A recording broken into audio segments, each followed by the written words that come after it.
Did you have any other experiences when you would go out and try to like help a truck or anything like that? Like, did you have any experiences where you had anybody come at you? Like, we did you had have one experience. I was tagged for probably half my time there as an assistant record driver. So when one of our vehicles would leave to go do whatever I had to do and it didn't come back, they would call in and broke and we'd have to go get it. And there was one experience in the middle of the night that we went out, me and my sergeant went out to fix a truck. And while we were there, there was the Saudi Arabians, although there was a war going on and all this military stuff was happening, they didn't seem to affect them. They were at all hours of the night. They all drive Mercedes and they all drive very fast.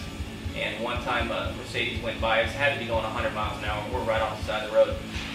He screeched his brakes and did a quick U-ey and pulled back to us, maybe 100 feet from us, and got out of his car.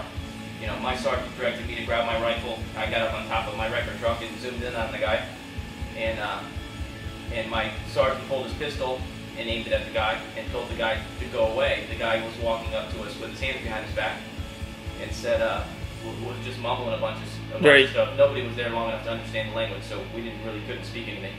But he was just going on and on. Finally, as he kept walking forward and my sergeant was screaming, he finally took his hands behind his back and kept talking real fast. And my sergeant took a couple more steps forward. He got maybe 20 feet from him when the guy finally just decided to turn around and then he screeched off and took off. Right. So that was probably pretty nerve-wracking. That was nervous for me because again I wasn't an infantry guy that, you know. Right. So you were just there fixing a truck and trying to tow it, and then that's happened. Yeah. Yeah. Maybe he was just asking directions, but hopefully glad that nothing happened. Though. He was mad. He probably was trying to tell us, get out of here. Right. We don't want you here, yeah. Gotcha. You know, and then we had one of our medic Humvees, which is clearly labeled in red crosses all over it. I mean, there's not a mistake that you can't tell that that's some doctors or corpsmen in there. And all they have is pistols, and they were out one day coming back and probably took a wrong turn somewhere. And as they came over a berm, there was an Iraqi tank facing them, and they were 300 yards from them. And the turret was right at them. They called in for some support, and before they could get off the phone or put it in reverse, or they just froze.